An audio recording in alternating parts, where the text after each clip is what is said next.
맥체인 성경 읽기 표가 있어요. 하루에 5장 읽는데 제가 교인들 몇 분에게 한번 이 진도를 따라서 읽어보세요 이렇게 말씀을 드리고, 저도 구약에 2장, 시편 2편, 그리고 신약 1장 이렇게 매일 읽으려고 요새 노력을 하는데, 제가 맥체인 성경 읽기에 따라 며칠 전에 읽었던 말씀이 열왕기상 13장이에요. 남왕국과 북왕국으로 나뉘어졌었는데, 북왕국의 초대왕이 여로보암이라는 왕이었습니다.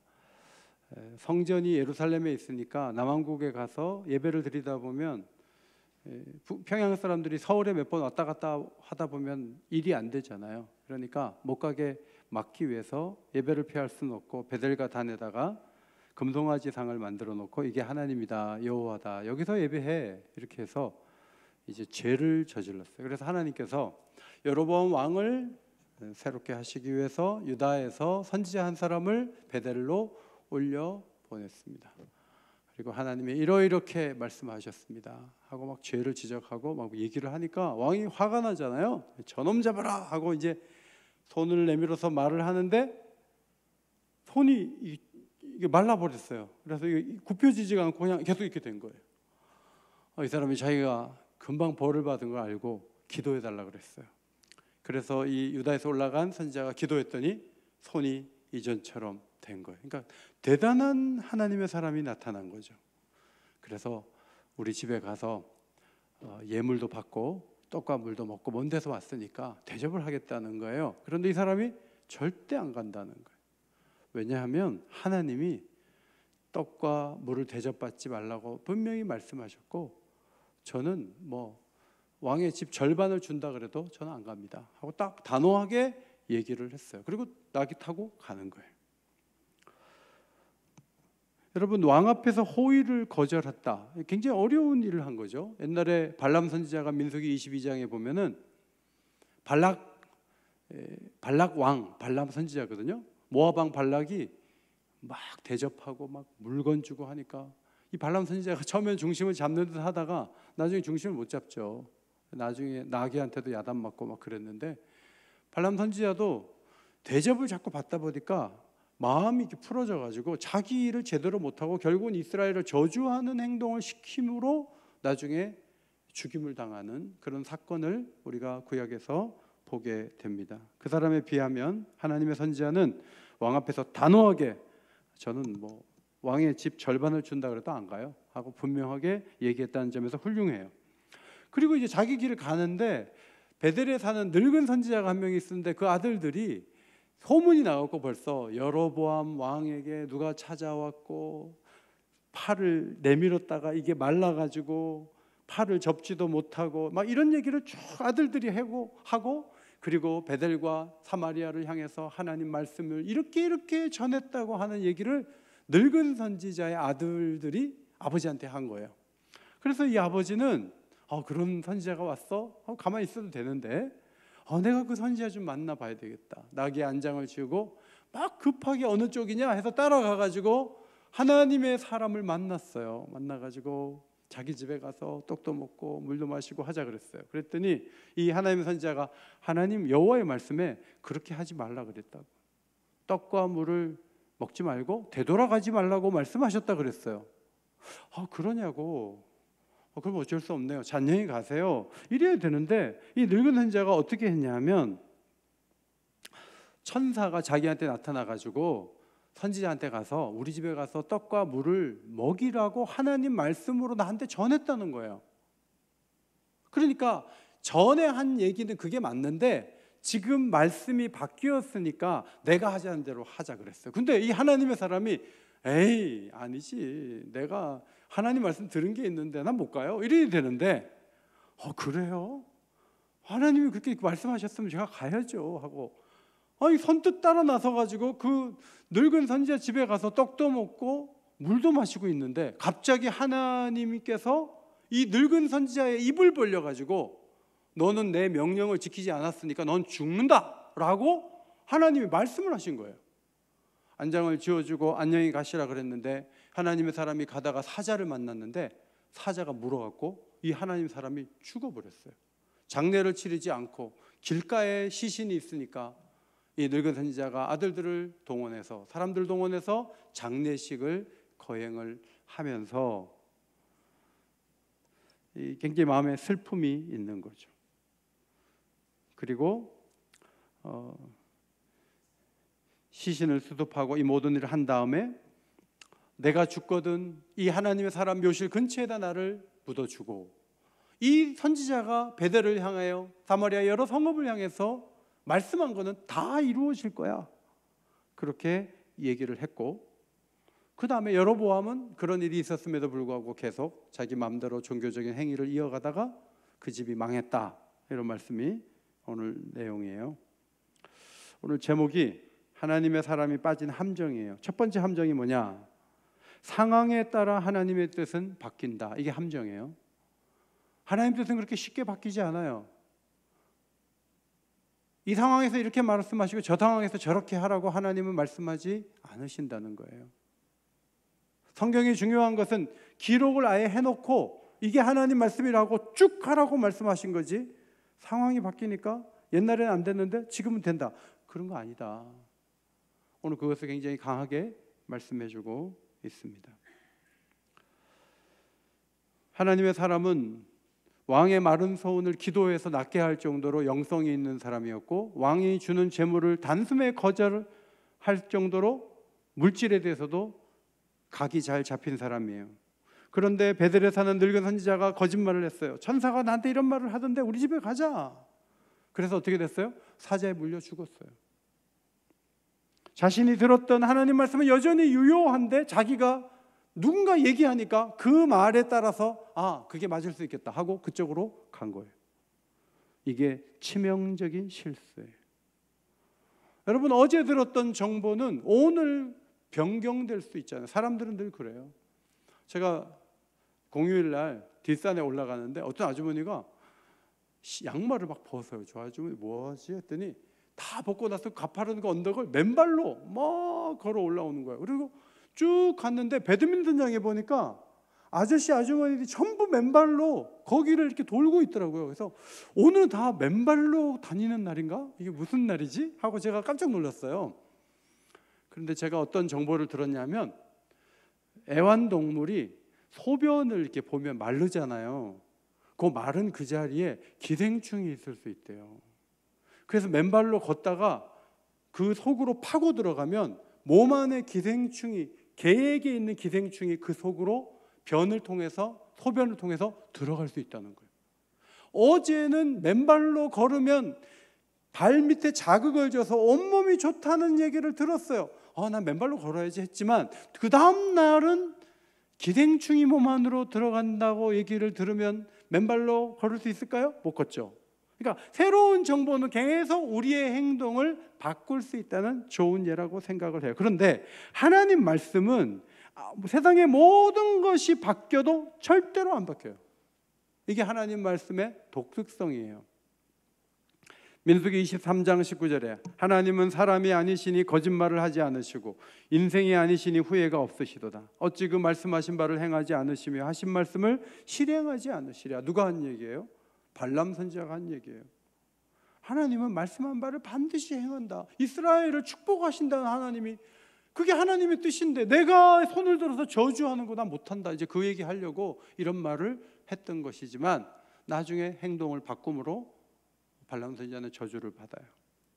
야고보 1장 17절에 온갖 좋은 은사와 온전한 선물이 다 위로부터 빛들의 아버지께로부터 내려오나니 그는 변함도 없으시고 회전하는 그림자도 없으시니라. 그림자는 이게 비추는 각도에 따라서 모양이 다르게 나와요. 그림자가. 하나님은 그런 분 아니에요. 하나님은 온갖 좋은 것, 온전한 선물을 위에서 이렇게 주시는데 그것이 막 변형되지 않아요. 특별히 하나님 주신 것 중에 값진 게 뭐냐면 말씀이에요. 말씀이 자꾸 그림자처럼 모양이 바뀌어지고 틀이 바뀌어지고 있었다가 없어졌다가 그렇게 하는 거 아니라고 말씀하고 있는 거죠. 하나님의 사람이 받은 말씀은 두 가지잖아요. 하나는 왕에게 경고하는 말을 해라. 두 번째, 너 떡하고 물 대접받으면 안 돼. 거기 머물면 넌 안 돼. 왜 그런 얘기를 했어요? 떡도 못 먹어요? 대접도 못 받아요? 그 좋은 일을 하고? 왜? 위험한 동네예요. 이 동네는 선지자도 아주 망가진 사람들이 많아요. 이미 예배가 무너졌기 때문에 이 동네에 오래 머물면 완전히 오염될 수 있기 때문에 교제하지 말라는 차원에서 하나님이 선지자를 위해서 하신 말씀이에요. 근데 이 선지자는 떡도 못 먹고 물도 못 마셔? 내가 그 정도도 못해? 그거야 뭐 이제 왕에게 전할 바를 전했고 천사가 나타나서 말했다니까 내가 들어야지 하고 생각을 바꾼 거예요.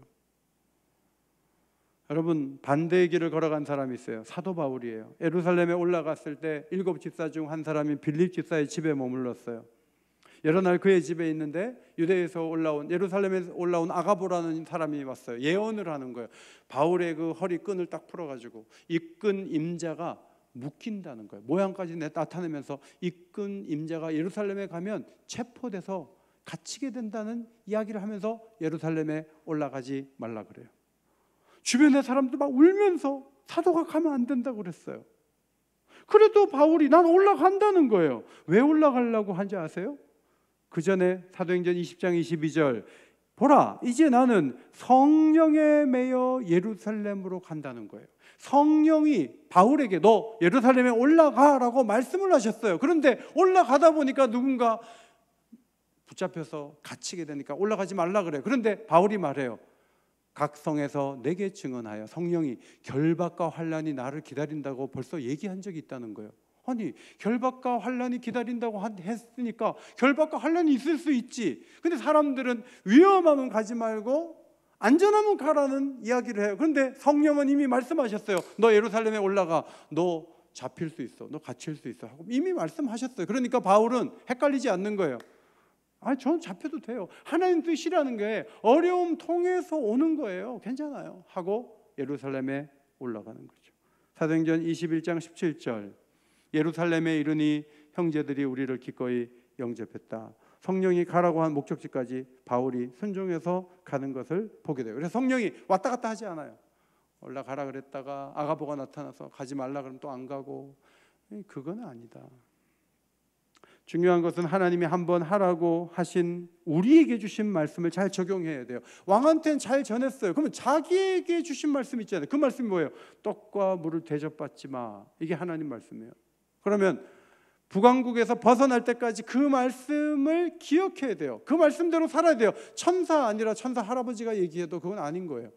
늙은 선지자가 아니고 누가 와서 얘기를 해도 내가 받은 하나님의 말씀을 내가 지켜야지, 남이 뭐라 그랬다 그래서 그걸 따라가면 그건 망가지는 거예요. 그건 안 된다는 거예요. 오늘 그 교훈을 이 말씀은 우리에게 주고 있습니다.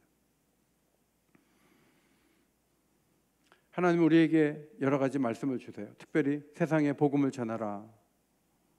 또 이웃을 사랑하라. 자, 이 정도의 사람은 내가 미워해도 되지 않아요? 난 미움이 막 일어나는데. 근데 하나님은 물러서지 않고 말씀하세요. 예수님을 통해서 말씀하신 것, 나의 계명을 가지고 지키는 자라야 나를 사랑하는 자니 나를 사랑하는 자는 내 아버지께 사랑을 받을 것이요 나도 그를 사랑하여 그에게 나를 나타내리라. 우리 예수님을 사랑하고 또 이웃을 사랑하고 사랑 안에 머물라고 한 말씀을 내가 이런저런 이유로 내가 피해가요? 그거는 내게 주신 말씀을 어기는 것이죠. 이웃을 대할 때 겸손하고 온유해야 되죠. 오래 참아야 되죠. 그런데 더 이상 못 참아 하면 안 되는 거죠. 그것은 하나님이 내게 주신 기준이에요. 용납해야 될 땐 용납을 끊임없이 또 우리가 해야 돼요. 하나님의 사람은 떡과 물을 대접받지 말라는 그 말씀을 기억해야 되고, 우리는 교회 생활하면서 에베소서 4장 2절 모든 겸손과 온유로 하고 오래 참음으로 사랑 가운데 서로 용납하고, 이 원칙에서 벗어나면 안 돼요. 저 사람 참 겸손하다, 저 사람 참 온유하다, 저 사람 오래 참는다, 참 사랑 가운데 용납하는 힘이 강하다. 예외를 우리가 만들려 하면 안 되죠. 이 말씀은 우리에게 주신 떡과 물을 대접받지 말라는 말씀보다 더 중요하게 우리 평생에 교회 사역을 할 때 계속 우리에게 공급하시는 하나님의 명령인 거죠. 기도를 은퇴했다고 안 해요? 기도를 나이가 많았다고 안 해요? 기도를 한 달 3일 기도에 몇 번 나왔다고 금요일에 안 나와도 돼요? 그렇지 않죠. 기도는 평생 하는 거예요. 사무엘상 12장 23절 나는 너희를 위하여 기도하기를 쉬는 죄를 여호와 앞에 결단코 범하지 아니하고 선하고 의로운 길을 너희에게 가르칠 것이다. 선하고 의로운 길을 가르치는 사람이 기도를 쉬어버려요. 그러면 선하고 의로운 길을 어떻게 가르치겠어요? 기도하기를 쉬는 게 죄라는 인식을 가지고 움직이는 사무엘. 그래서 사무엘이 위대한 사람이에요. 날마다 묵상하는 것, 기도하는 것, 전도하는 것, 서로 교제하는 것, 예배드리는 것, 사명을 감당하는 것, 선을 이루는 것, 주님 오실 때까지 변형하면 안 돼요. 물러나면 안 돼요. 자, 우리 교회 주신 오랜 기도 제목이 뭐예요? 물된 동산 같은 교회가 되는 거예요. 물된 동산 같은 교회가 되는 거예요. 아직도 주보에 여기 첫 줄에 나와요. 물된 동산 같은 교회. 물된 동산 같은 교회를 함께 왜 정했어요? 맨날 모자라가지고 늘 없었어요. 겨우 경상비 유지하면 그게 다행이었어요. 온 교회가 기도했어요. 하나님이 물된 동산 같은 교회가 되도록 기도 제목을 주셨어요. 그러면 경기가 안 좋아지면 이제는 물된 동산 같은 교회 포기해요? 선교사들이 왔다 갔다 하는데 그냥 우리가 외면할까요? 그러면 안 되죠. 물된 동산 같은 교회를 되도록 우리 교회에 특별한 은혜를 주시고 기도하게 하셨고 여기까지 왔어요. 그런데 경제가 어려워요. 여러 가지 상황이 힘들어요. 그러나 우리에게 주신 하나님의 이 비전을 쉽게 포기하는 것은 물과 떡을 공급받지 말라는 말씀을 어기는 것 이상의 잘못일 수 있어요. 왜냐하면 우리에게 주신 특별한 비전이기 때문에.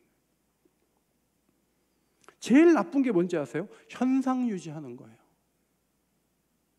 왜 오늘 이번 주도 설교를 하겠지만 왜 나면서부터 못 걷게 된 사람이 걷는데 왜 흥분하지 않죠? 그들은 자신들의 그 영역이 축소되는 게 두려운 거예요. 기적이 일어난 거 좋다 이거예요. 그런데 안식일 걸어가지고 우리한테 허락 안 받았으니까 예수님 때 시비근거하고 똑같은 시비를 걸어가지고 하나님의 사역을 방해하는 거예요. 이것이 함정에 빠진 사람의 모습일 수 있어요. 여러분, 세상이 아무리 가물어도 우리는 시냇가에 심은 나무예요. 아멘? 아닌 것 같아요. 그럼 광야에 심은 나무 하세요. 세상이 아무리 어려워도 우리는 시냇가에 심은 나무인 줄 믿습니다. 우리는 시냇가에 심은 나무예요. 우리의 뿌리는 하나님이에요. 마게도냐 교회가 환란이 있고 너무나 가난한 지역이에요. 그런데 예루살렘 교회가 연분연 기근에 처했을 때 가장 많이 도왔어요. 경기가 좋아서 그런 거 아니에요. 극심한 환란 가운데 넘치는 기쁨이 풍성한 연보를 가능하게 했다는 거예요. 은혜예요, 은혜. 은혜가 있으면 하는 거예요. 은혜가 모자라면 그냥 세상처럼 하는 거예요.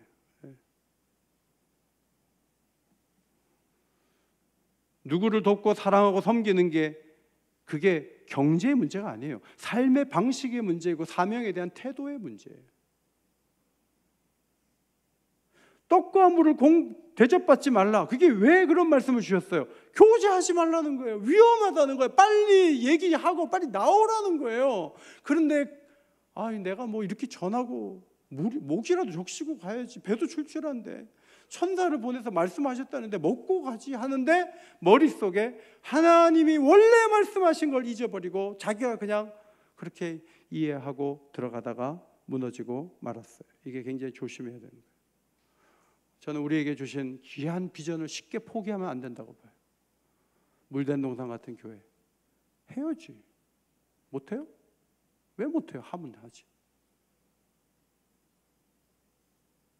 극심한 환난 속에서도 넘치는 기쁨이 풍성한 사역을 하게 하는 거예요. 이게 교회의 특징이에요. 두 번째 함정, 돌출 행동을 하는 선지자가 가까이 온 거죠.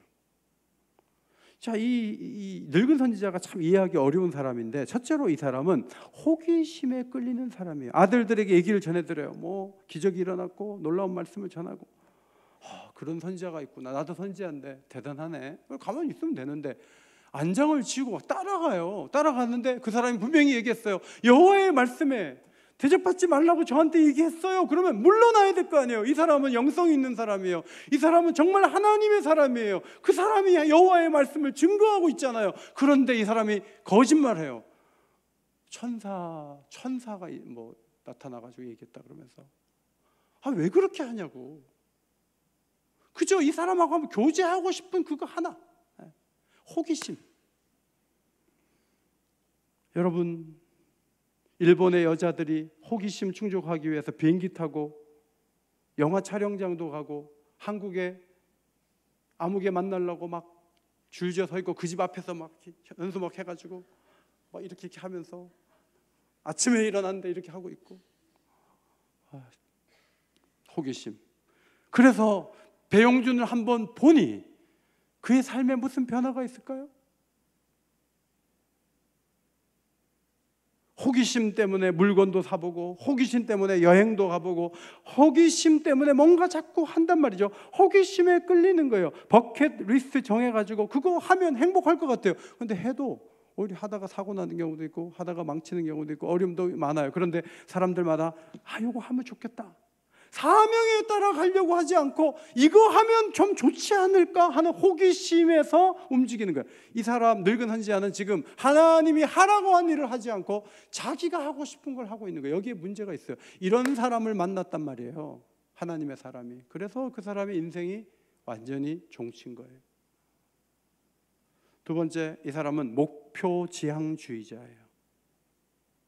자, 늙은 선지자가 하나님의 사람의 얘기를 들었어요. 여호와의 말씀에. 이 사람 훌륭한 사람이잖아요. 그러면 정말 하나님 말씀하신 거잖아요. 그러면 지켜줘야죠. 그렇게 그러면 그냥 가세요. 해야죠. 그런데 왜 이렇게 할까요? 이 사람 목표가 뭐예요? 일단 우리 집에 들어가는 것까지는 이거 목표야. 이거 반드시 이뤄야 돼. 거짓말을 해서도 이 집에 끌고 갈 거야. 이게 이 사람의 무서운 점이에요. 문제는 늙은 선지자가 죽지 않고 하나님의 사람이 사자에 물려 죽었다는 거 아니에요? 목표지향주의자들이 얼마나 큰 실수를 저지르는지 몰라요. 근거도 없는 목표를 정해놓고 그걸 이루려고 끝없이 달려가는 거예요. 심지어는 거짓말까지 쳐요. 그런데 하나님의 사람이 멍청해가지고 그 얘기를 듣고 들어가는 거예요. 그걸 죽으러 가는 거예요.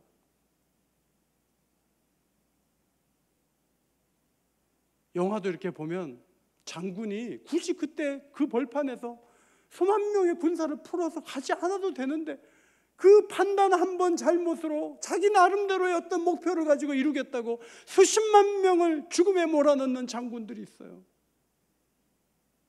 다 남의 집에 귀한 남편들이고 아버지들인데.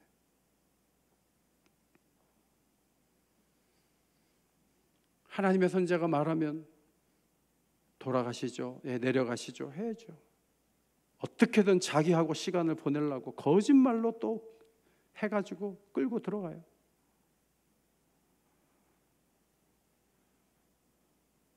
목표지향주의자들은 오늘도 많아요. 그저 자기가 행하고자 옳다고 생각하는 일을 이루려고 끝까지 달려가고 시도해요. 문제는 그들이 말하는 근거가 뭔지 자신도 모르면서 거짓말하는 거죠. 솔직하지 않은 거예요. 제가 미국에 가보니까 이민을 계속 괜히 왔다고 막 후회하는 분들 많이 만났어요. 친척도 만났고 작업하는 아저씨도 만났어요. 왜 왔냐 그랬더니 먼저 이민을 간 사람이 좋은 것만 얘기를 하고 안 좋은 건 싹 가리면서 그 미국에 먼저 간 사람은 어떻게든 친척을 끌어들이기 위해서 좋은 얘기만 싹 해가지고 미국만 가면 일이 될 것처럼 생각해서 왔는데 웬걸 아니라는 거예요. 속았다는 거예요. 그러면 그 먼저 간 친척은요, 목표를 위해서 거짓말한 거예요. 다 얘기하지 않는 것도 거짓말하는 거예요. 일부만 얘기를 하면서 그런 게 있긴 있어. 그러나 그 이후에 미국 생활의 고단함과 어려움도 솔직하게 말을 하면서 비교해서 뭔가 판단할 수 있게 해야 되는데 한쪽은 싹 숨겨놓고 자기가 목표한 것만 전부 얘기해가지고 그게 진실인 것처럼 해서 그거 따라갔다가 미국 갔다가 좋은 직장 다 없애고 정말 어려운 수영장 청소도 하고 정수기 설치도 하고 한국에선 잘 나갔는데 그렇게 고생하는 분들을 본 적이 있어요. 물건을 파는 사람들 성사시키려고요, 정말 최선을 다하고 어떨 때는 거짓말도 해요. 정치계에도 교계에도 정치 브로커가 있어요. 정치 브로커들이 좋아하는 사람이 누구예요? 목표가 세워지면 거기에 완전히 목을 거는 사람들은 전부 자기 밥이에요. 그런 사람들은 정말 먹잇감이에요. 말이 선지자지 이거는 거짓말하는 사람이에요. 이 사람은 왜 거짓말까지 하면서 하나님의 사람을 이렇게 망가뜨릴까요? 저는 그 뒤에 마귀가 있는 것으로 봅니다. 요한복음 8장 44절에 예수님 말씀하셨어요. 너희는 너희 아비 마귀에게서 났으니 너희 아비의 욕심대로 너희도 행하고자 하느니라. 그는 처음부터 살인한 자요 진리가 그 속에 없으므로 진리에 서지 못하고 거짓을 말할 때마다 제 것으로 말하나니 이는 그가 거짓말쟁이요 거짓의 아비가 되었습니다. 여러분, 근데 이 거짓말한 이 늙은 선지자에게 하나님이 예언을 하게 하잖아요. 예언. 근데 그 예언이 그대로 됐으니까 이 사람이 마치 굉장한 사람처럼 보일지 모르지만 여러분이 성경을 잘 보면 엔돌의 여인을 사울왕이 찾아가는데 그 엔돌의 여인이 사무엘을 탁 떠올려 불러 올려가지고 사무엘이 말하는데 그게 거의 진실과 가까워요. 그러나 사울이 죽은 이유는 이 접신한 여자를 찾아갔기 때문에 죽었다고 성경에 기록되어 있어요. 발람 선지자도 아주 말을 잘하는 것 같아요. 그런데 발람 선지자도 악한 사람이에요. 그러니까 이 늙은 선지자가 실제로 일어날 일을 예언했지만 그의 입술을 통해서 예언하게 하면서 그 가장 큰 수치를 누구에게 안기냐면 늙은 선지자 자신에게 안기는 거예요. 야, 너 거짓말해갖고 너희 집에 가서 떡과 물을 먹여가지고 네가 사람 죽인 거야. 하나님이 지금 그렇게 몰아가는 게 아니겠습니까?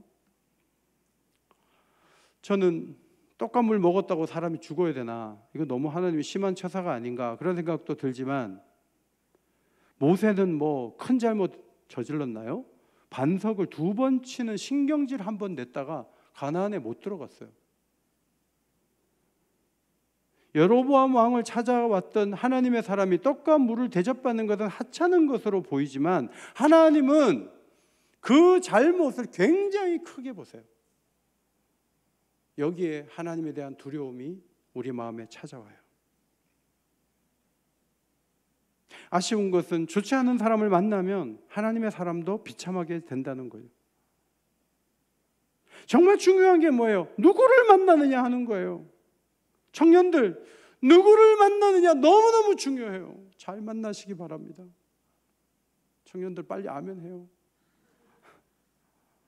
정말 잘못 걸리면요 인생 망쳐요. 잘 만나야 돼. 누구에게 설득이 돼서 어느 길로 가느냐 이게 너무너무 중요한 거예요. 아나니아와 삽비라 2사람 중에 한 사람이 얘기했겠지. 우리 조금만 좀 머리 써가지고 다 바친 척하고 그렇게 하면 누가 알아. 한 사람이 먼저 얘기했겠지. 그러면 한쪽에서 여보 그러면 안 되지 당신 그러다가 큰일 날라 그래? 이렇게 했으면 둘 다 사는 거예요. 그런데 그 좋은 생각이네. 그냥 누가 알겠어. 그냥 다 바친 척 해자. 뭐. 둘이 입을 맞춘 거예요. 그 중에 한 사람이 먼저 얘기를 했을 거 아니에요. 그래서 또 한 사람이 따랐는데 둘 다 망했어요. 이게 무서운 거예요. 전기차 사고 싶은데 전기차 무서워요. 전기차가 막 가다가 갑자기 시동이 꺼졌대. 그래서 나중에 그 고장의 원인을 찾아보니까 볼트 하나가 풀렸대. 볼트 하나가 풀렸는데 차가 안 가. 약간의 무슨 설계의 잘못이 있고 약간의 뭐가 있는데 불이 붙기 시작했는데 인천에서 800대인가 탔죠. 800대. 아파트 한 동이 다 난리가 났어요. 얼마나 무서워요. 작은 문제인 것 같아요. 떡과 물의 문제인 것 같아요. 그런데 그게 떡과 물의 문제가 아니에요. 이게 굉장히 신중하고 어려운 문제예요. 세 번째, 이 늙은 선지자가 또 슬퍼해요. 자기가 말한 대로 해서 사람이 죽었는데 또 유언도 하고 미안하고 놀라고 슬펐겠죠. 내가 죽으면 그 선지자 근처에 나를 묻어줘. 그리고 그 선지자가 선포한 베델과 사마리아를 향한 여호와의 말씀이 반드시 이루어진다고 아들들에게 얘기를 해요. 이 사람이 뭘 배웠냐면 이 사건을 통해서 하나님의 사람이 뭔가를 받았을 때 그걸 인정을 해줄 걸. 괜히 뜯어말리고 거짓말 해가지고 데리고 왔다가 사람 죽였잖아요. 정말 하나님 말씀은 반드시 이루어진다는 것을 뒤늦게 이 사람이 깨달은 거예요. 하나님 말씀 가볍게 여기면 안 되는구나. 그걸 뒤늦게 알게 된 거예요.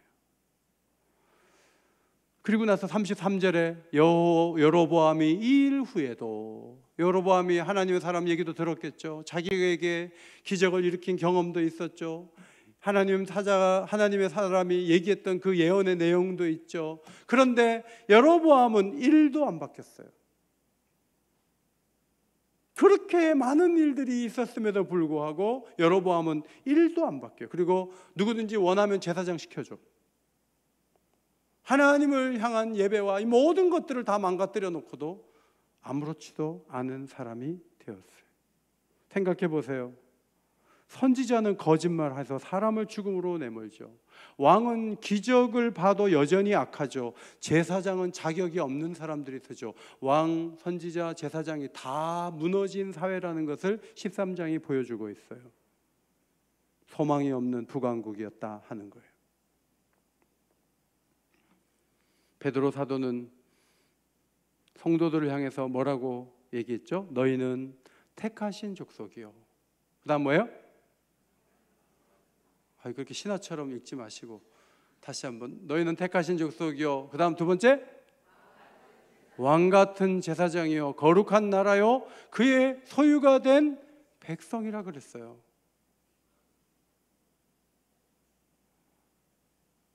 여러분이 진리의 빛 가운데로 걸어갈 사명을 갖고 있는 거예요. 여러분이 이 하나님의 사람처럼 어디 가가지고 하나님 말씀을 정확하게 받아갖고 전하라는 얘기는 듣지 못했다 할지라도 여러분이 세상에 선포할 내용이 뭔가 있고 여러분 자신이 평생 떠나지 말아야 할 어떤 하나님의 원칙적인 말씀들이 여러분에게 주어져 있어요. 그때 세상을 향해서는 이래라 저래라 하고 잘해. 근데 자기가 적용해야 될 그 말씀을 교묘하게 피해가거나 사람들이 각색한 대로 그대로 따라가다가는 망하는 거예요. 정말 위험한 거예요. 내게 적용할 부분이 떡과 잔의 문제라 할지라도 그거를 작게 보면 안 돼요. 삶의 기본기를 끝까지 지켜야 돼요. 한 달 3일 기도에 나왔어요. 그런데 내가 금요 기도에 나가는 거는 내 기본이야. 그렇게 오는 거지 뭐. 어떤 사람은 한 달 3일 기도에 나갔으니 금요 기도에는 안 나와도 되느니라 천사가 내게 말씀하셨습니다. 그러면 안 나올 수 있지. 자, 그런 식으로 갖다 붙이지 말자는 거예요. 하나님이 우리에게 주신 여러 가지 말씀과 규칙들을 잘 받아야 되고 다 받아야 돼요. 속지 말아야 돼요. 주님이 가라고 한 그 지점까지 뚜벅뚜벅 걸어가시는, 그리고 성령에 민감하고 성령을 근심시키지 않고 여러분의 사명을 잘 감당하는, 그래서 함정에 빠지지 않는 주의 백성 되시기를 예수의 이름으로 축원합니다.